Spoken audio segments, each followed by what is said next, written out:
Hello, and welcome to the latest edition of Hidden Creatures, a McFap podcast with father and son.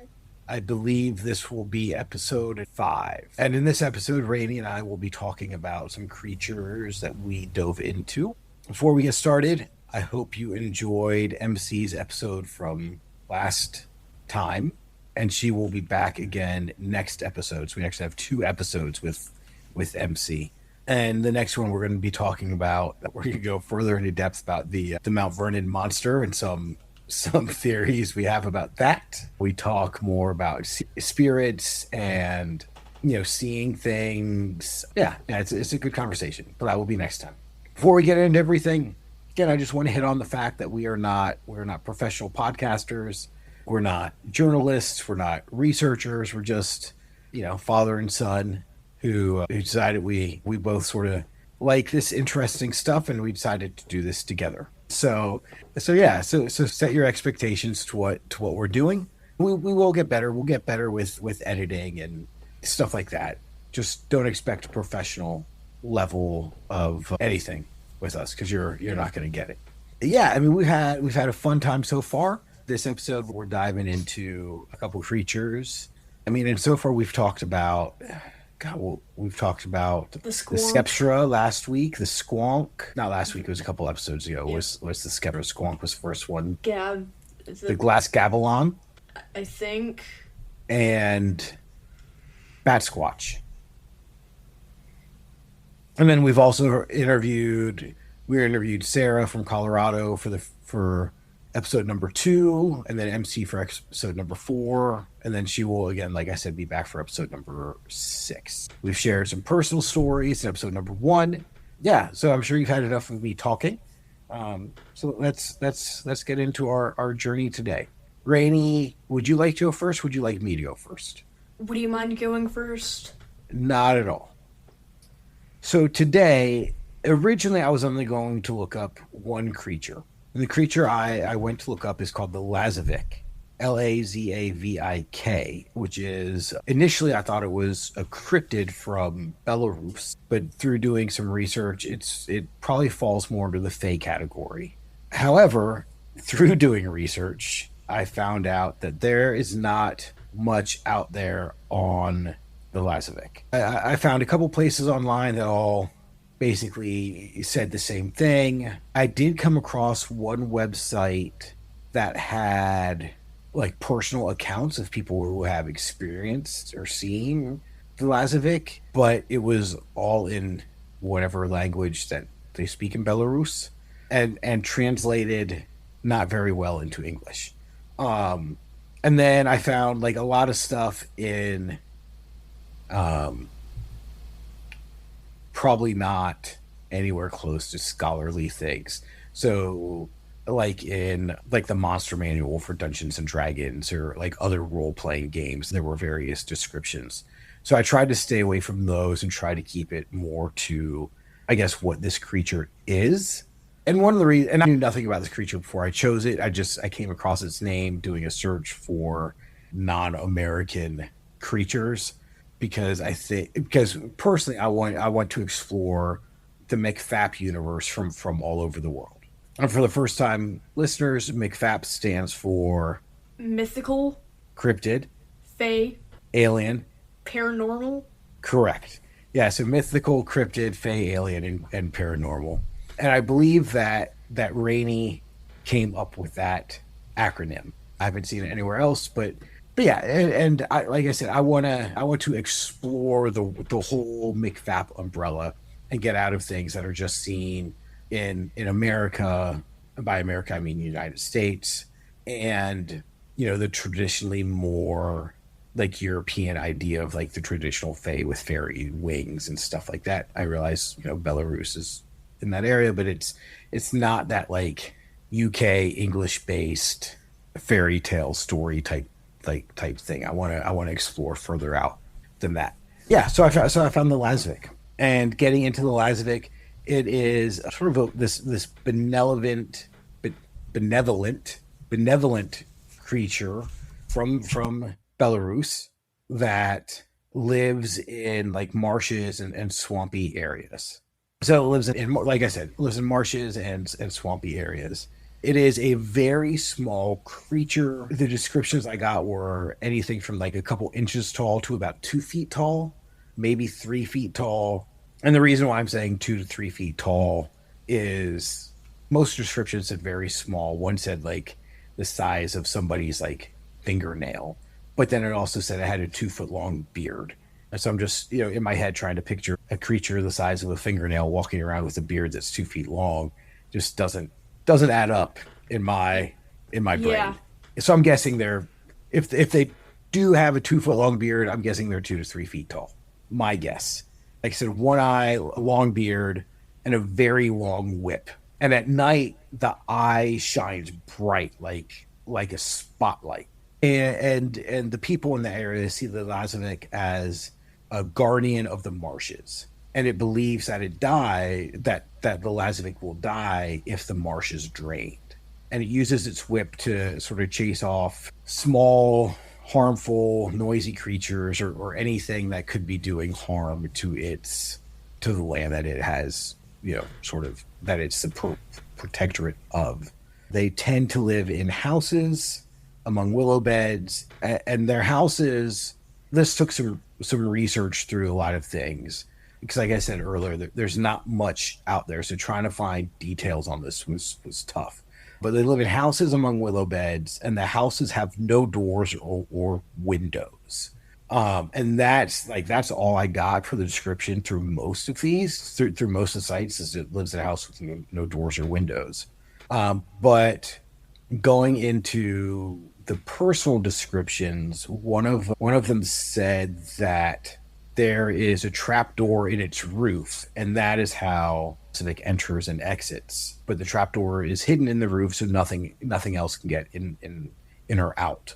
And then one of the other things I found about her as well is that if the Lazarus knows that somebody is getting close to where it lives, the house will just magically move further away. So the house is not, concreted in place. Like it can move to help with safety. And also a lot of the personal accounts I found with the Lazavik basically all stated that they were very helpful creatures. They don't like to see things in distress. And the personal accounts were all about people getting lost or hurt in these marshes and the Lazavik coming to save them. And not necessarily like, it would show up and like pull them out of a puddle or whatever, but it would guide them to safety with the light on its head or stuff like that. Also, a lot of people will confuse, because of the light in the Lazavik's head, a lot of people will confuse Lazavik with a will-o-wisp or a will-o'-the-wisp. But in actuality, the will-o'-the-wisp, I think I'm saying that correctly, is like the arch enemy of the Lazavik. And the Lazavik hates the will-o'-the-wisps and will like use its whip like mercilessly chasing off will-o'-the-wisps. Yeah, so that is basically all I could find on the Lazavik. And so with that wasn't very much. I actually ended up doing research on another creature. But Rainey's like, do you want me to go ahead and present my second creature? Or do you want to do yours and then I'll wrap up with mine? Your choice. I asked you, what do you prefer? You do your second first. Okay, so you want me to do my second one now? Okay, cool. So this one I found really interesting. And Rainey, as I describe it, let me know if it reminds you of any other creature that we haven't necessarily researched, but we've heard about listening to other podcasts. Okay, so this next creature is from similar part of the world, more like this, but wider. So in my research, everywhere, covering sort of like the Slavic and like, so and sort of that like Eastern European, Western Asia area. So everything from like Ukraine all the way down into Turkey. And the creature is called the Chort, the Chort. Basically, translated into English, it means the devil or demon. And the Chort is often linked, and I'm going to read from my notes for this one. The Chort is often linked to Christian interpretations of the devil, but its roots extend far beyond Christianity. There are documented experiences with the Chort that predate Christianity. So it's not just these people are like, oh, we see this thing and it's the devil. It actually predates the Christian idea of what the devil is. And so it has these deep ties to, like I just said, this pre-Christian pagan beliefs. They are mentioned in like pre-Islamic or Islamic texts, as well as, there's documented within the oral tradition of these creatures that inhabit an unseen world in various dimensions beyond like the visual spectrum of humans. So there are these creatures that sort of travel back and forth between dimensions, like I just said. Or, it was a popular saying within like the Fey world is that there's a veil. So there's a veil that blocks humans from seeing the greater McFap world around us. And so these creatures are, I'm assuming, sort of known to be able to traverse the veil pretty easily. Getting into what the Chort looks like. Typically portrayed as a humanoid creature with a hairy body, goat-like legs and hooves. Goatman. Yeah, wait, and we will. After I get done with this, we'll get further into this. But yeah, wait as I get further into this and look at all these similarities, Rainey.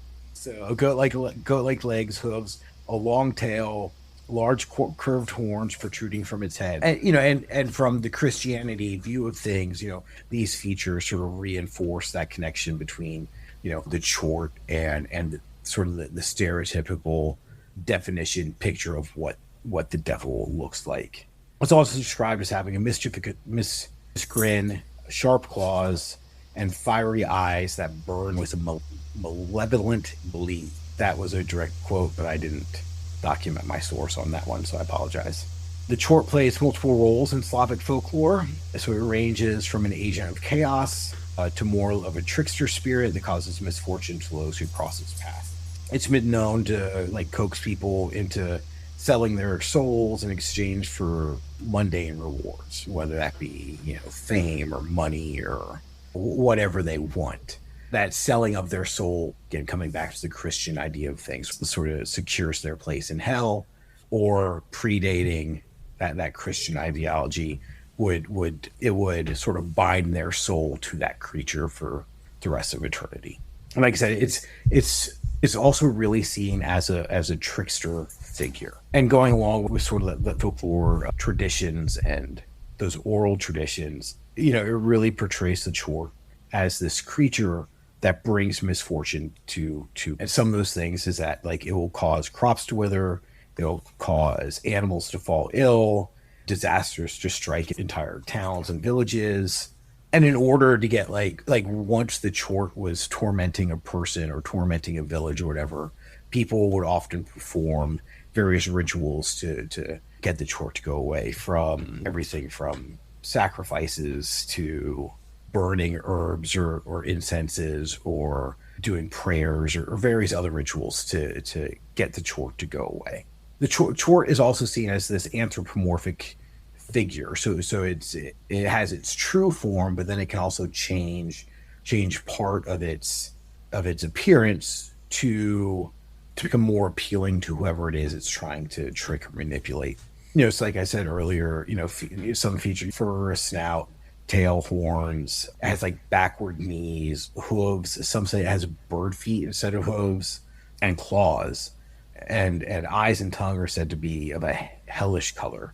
However, they're often able to sort of hide the more bestial appearance from waist up with a more humanoid look. So they'll look like a very handsome man or a very attractive woman, but that will often only be from the waist up. And so they're usually wearing something that would hide their legs and feet. And then it will use that more human appearance in its trickery. So we'll use that human appearance to gain our trust, or whoever's trust, get that person to agree to something, and then it's also the Chort is also characterized as a failed demon, more so than an evil one. So it's not traditionally seen as this ultimate evil thing, although it does a lot of evil things. It's, it can, I guess, also do not so evil things from time to time. Again, in my notes, I have written down that, it has a developed imagination, but it's deprived of the ability to use it effectively. And the Chorts also credited with creating things that like villagers would commonly consider to be negative: alcohol, tobacco, things that would hurt their animals. Some credit it with creating like cliffs and ravines. However, in some legends, it's also credited with creating horses. Oh, if I would just finish reading my notes, it created horses to allow them to sense when evil spirits are nearby. And then also they're said to be found on land or property that's considered spiritually unclean. So most often like cemeteries or swamps, abandoned places, crossroads, bridges, places of like where people died, bars, liquor stores, stuff like that. Places that people would go to do things that they probably shouldn't be doing. Before we get segue into Goatman, let me talk about where I got all of my information. So for both of these things, again, all my information was done online. Research was done online. Wikipedia. I really don't like using Wikipedia, but for the Lazavik, you said earlier, there just wasn't much out there, so I used it. Another site was bestiary.us, bestiary.us, genies.fandom.com, essentialhistoryandmythology.wordpress.com, realmwhispers.com, and this site I went to before I saw its name, but demonfacts.com. And so that's where I went to get all my information about these things.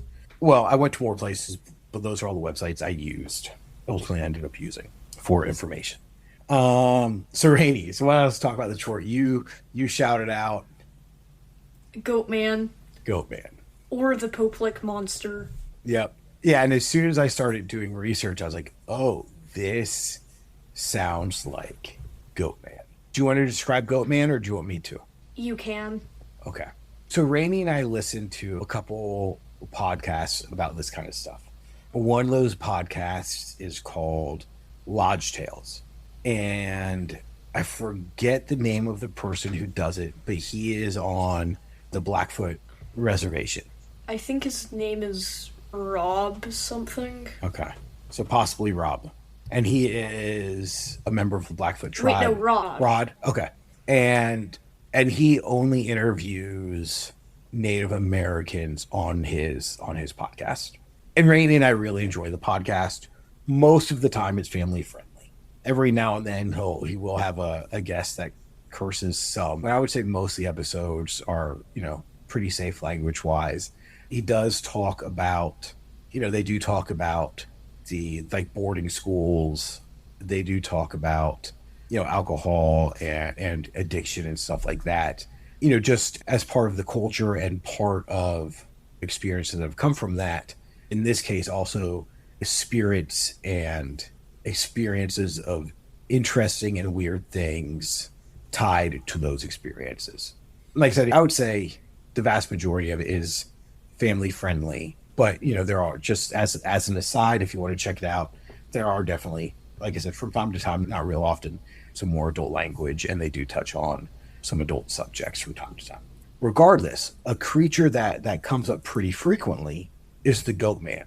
And the Goatman fits this description almost to a T. And what it got, like questions it raised for me in doing my research, and Rainey, please jump in as well, was, and I haven't jumped to this research yet, but I really want to know where the white people that colonized that part of the country, I really want to know their cultural background to see if this is a creature that they brought with them that has now sort of jumped cultures, or question B, if this creature has been more widespread prior to colonization. So does this creature predate colonization? Similar to bears, bears live all over the world. Like white people didn't bring bears to the New World when they came. Like bears were already here, but there are also bears in Europe and Asia and all that too, right? But a lot of times in the stories we're listening to, and I don't want to get too far into it because one, they're not my stories to tell, but also it's not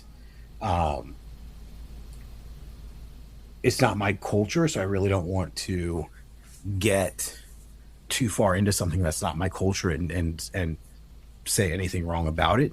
But just a nutshell thing with it is that a lot of the people who are telling stories about Goatman on this Lodge Tales podcast they primarily see him at either liquor stores, or he's trying to convince them to drink, or they see him while they are drinking, making bad choices. Thank you, Rainey. So the Goatman often shows up in all those things, which again sort of matches the description that I found while researching him in, like I said, Eastern Europe, Western Asia, and those cultures. So I just found that really fascinating. Almost to a T. And I'm sure, if I were able to talk to the guy that hosts Lodge Tales and said, "Hey, have you ever heard of the Chort?" He would say no, but if I gave him this description, I'm pretty sure he would be like, "Oh, Goatman." Yeah. Yeah. So like I said, I found that pretty interesting. How about you, Rainey? I also found it interesting. Yeah. And it was very hard for me not to talk about it with you, like before we got on, because I knew that you were going to be like, "Oh, Goatman," but I also really wanted to surprise you with it. Cool. Okay. Are you ready for yours? Yep. Okay. You go first. I was going to say, so what journey are you taking us on today? The Alabama White Thang. Not thing, thang. Spelled with an A, not an I. Yeah, because we're from Alabama. Well, we're not from Alabama, but it's from Alabama. I guess Rainey is from Alabama. You were born here, huh? Yep. For the Alabama White Thang, reports are scarce and details are almost never the same, except it has white fur and glowing red eyes. Just like Bigfoot, it is described as having a strong, muscular body with long arms. It is said to stand on two legs. When it runs, it does so on all four legs, and most witnesses agree that it is very fast and most people think that the White Thang is an albino Bigfoot, and people who don't believe in it say that it's a large albino bear. 1 second. In hunts, the phrase Alabama White Thang is used to describe a humanoid, possibly alien figure spotted in caves or drainage ditches in Jones Valley, along Governor's Drive, and on Montesano Mountain. The creature is described as having no eyes or ears and being completely white. Like I said, that is not consistent. A team of researchers of the White Thang started a Facebook page called Alabama White Thang. The Alabama White Thang is described as a very big ape-like creature similar to Bigfoot. It has a loud, piercing cry that some say sounds like a woman screaming. Witnesses also report that it has a very strong and foul-smelling odor that is hard to miss. Many people believe that the White Thang is somehow associated with funerals, and older Alabamians believe that the White Thang is most often seen when someone passes away. But some people who have had experiences with the White Thang say that it seems peaceful. So that's all I have. Oh, yeah, cool. What do you think the White Thang is? Like, do you think it's related to like the Bigfoot, Yeti, Sasquatch family, or do you think it's its own creature? I think it might be its own creature. Okay, and why do you think that? I don't know. You just think it's its own creature? Yeah. So a lot of those sightings are sort of close to us, huh? How's that? I also go to school on Montesano Mountain. Mm-hmm. So how does that make you feel? Right by Alabama State Park, I think. So how does that make you feel that there's this creature that's been seen on what we call the mountain? I don't know. You don't feel worried about it at all? No. No. It's just sort of Maybe it's here, maybe it's not. Yeah. If it shows up, I'm gonna try to get it to roll over so I can scratch his belly. No. No, you're not. You wouldn't scratch its belly if it rolled over. No. No. Would you try to boop its nose? No. No. No. No. What would you do if you saw one, do you think? And it was close. See if it was heading towards me or see where it was going. And then what would you do? Let's say like we were walking on a trail and it just appeared on the trail like 100 feet in front of us. Probably slowly walk back, Okay, most so likely. Gotcha. Yeah. Okay, so like give it its space and be respectful. Cool. I'm down with that. Okay. Is there anything else you would like to share today?